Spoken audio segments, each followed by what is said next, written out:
परमात्मने नमः। यथार्थ गीता, श्रीमद् भगवत गीता, अथ चतुर्थोऽध्यायः। जन्म कर्म च मे दिव्यम् एवं यो वेत्ति तत्त्वतः त्यक्त्वा देहं पुनर्जन्म नैति मामेति सोऽर्जुन।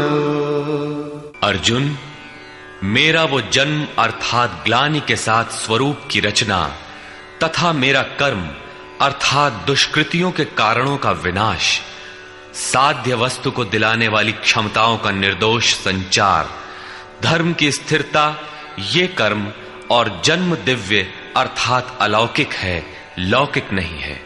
इन चर्म चक्षुओं से उसे देखा नहीं जा सकता, मन बुद्धि से उसे मापा नहीं जा सकता। जब इतना गूढ़ है तो उसे देखता कौन है? केवल यो वेत्ति तत्वतः, केवल तत्वदर्शी ही मेरे इस जन्म और कर्म को देखता है और मेरा साक्षात करके वो पुनर्जन्म को नहीं प्राप्त होता बल्कि मुझे प्राप्त होता है। जब तत्वदर्शी ही भगवान के जन्म और कार्य को देख पाता है तो लोग लाखों की संख्या में भीड़ लगाए क्यों खड़े हैं कि कहीं अवतार होगा तो दर्शन करेंगे। क्या आप तत्वदर्शी हैं? महात्मा वेश में आज भी विविध तरीके से, मुख्यतः महात्मा वेश की आड़ में बहुत से लोग प्रचार करते फिरते हैं कि वे अवतार हैं, या उनके दलाल प्रचार कर देते हैं। लोग भेड़ की तरह अवतार को देखने टूट पड़ते हैं, किंतु श्री कृष्ण कहते हैं कि केवल तत्वदर्शी ही देख पाता है।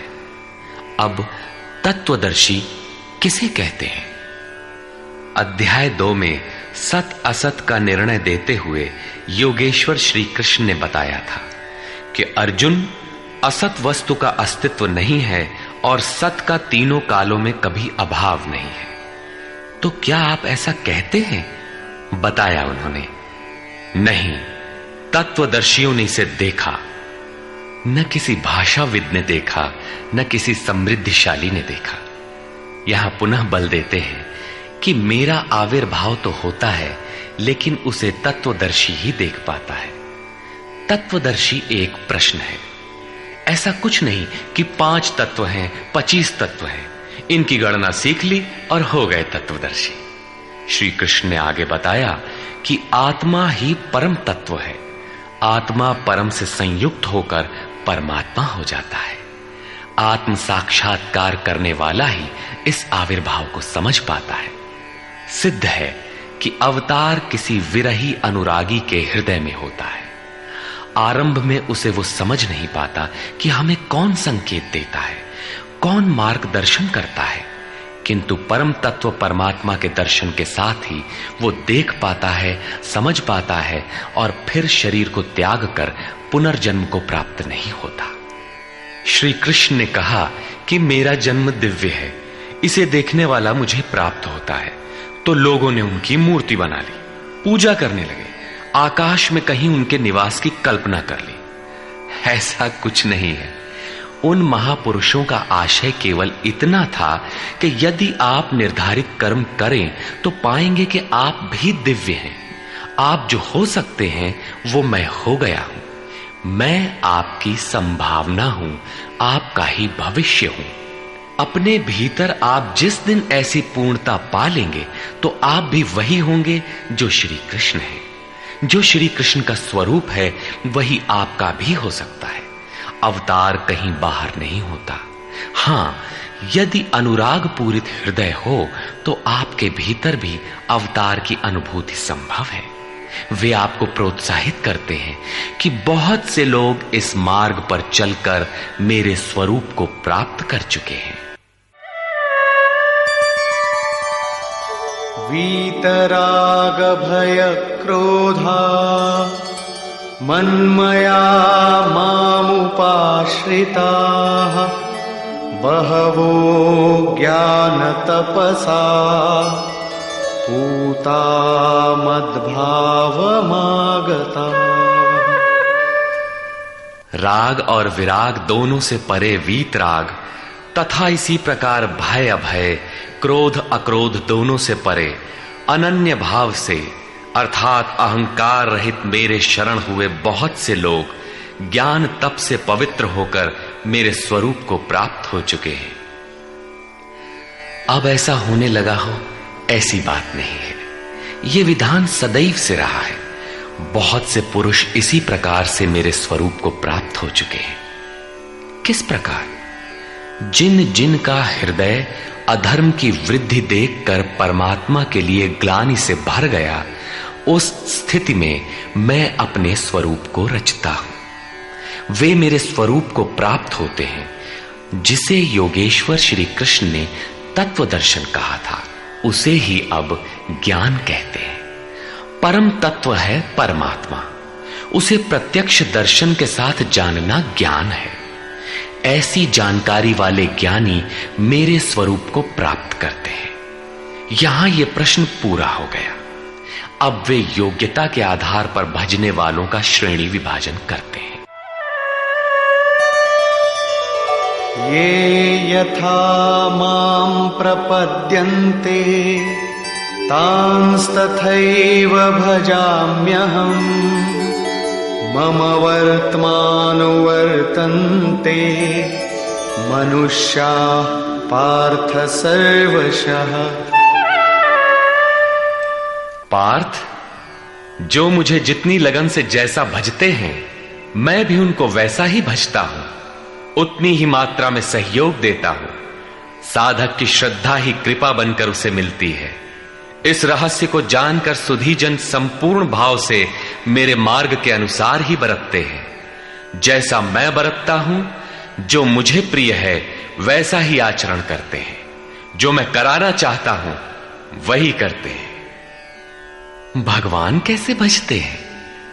वे रथी बनकर खड़े हो जाते हैं, साथ चलने लगते हैं, यही उनका भजना है। दूषित जिनसे पैदा होते हैं, उनका विनाश करने के लिए वे खड़े हो जाते हैं।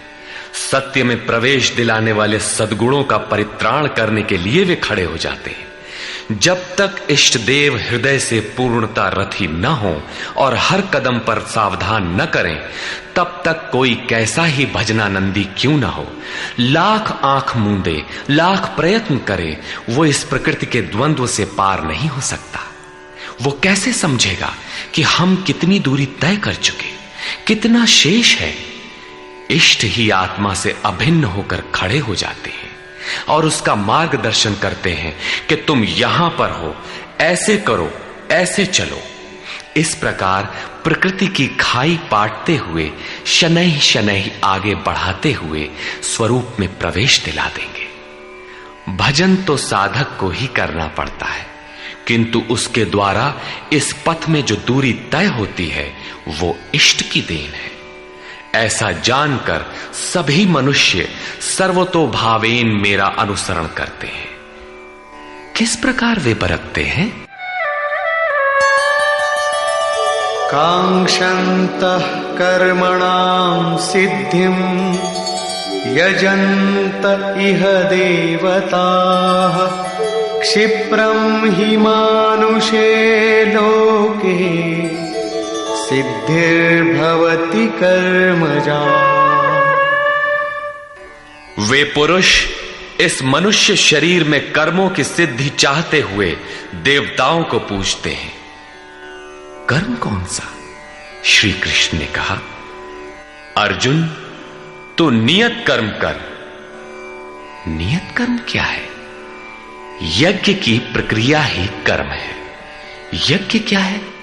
साधना की विधि विशेष, जिसमें श्वास प्रश्वास का हवन, इंद्रियों के बहिर्मुखी प्रवाह को संयमाग्नि में हवन किया जाता है, जिसका परिणाम है परमात्मा।